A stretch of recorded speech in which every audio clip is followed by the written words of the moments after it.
गणनायकाय गणदैवताय गणाध्यक्षाय धीमहि गुणशरीराय गुणमण्डिताय गुणेशानाय धीमहि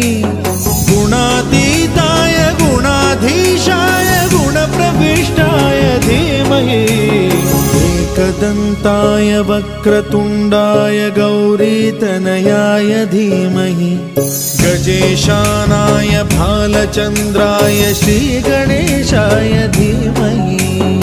एकदन्ताय वक्रतुण्डाय गौरीतनयाय धीमहि गजेशानाय भालचन्द्राय श्रीगणेशाय धीमहि गानचतुराय गानप्राणाय गानान्तरात्मने गानोत्सुकाय गानमत्ताय गानोत्सुकमनसे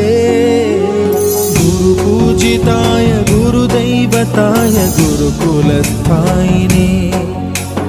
गुरुविक्रमाय गुह्यप्रवराय गुरवे गुणगुरवे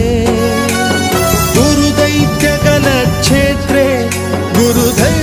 गुरुधर्मसदाराध्याय गुरुपुत्र परित्रात्रे गुरुपाखण्डखण्डकाय गीतसाराय गीततत्त्वाय गीतगोत्राय धीमहि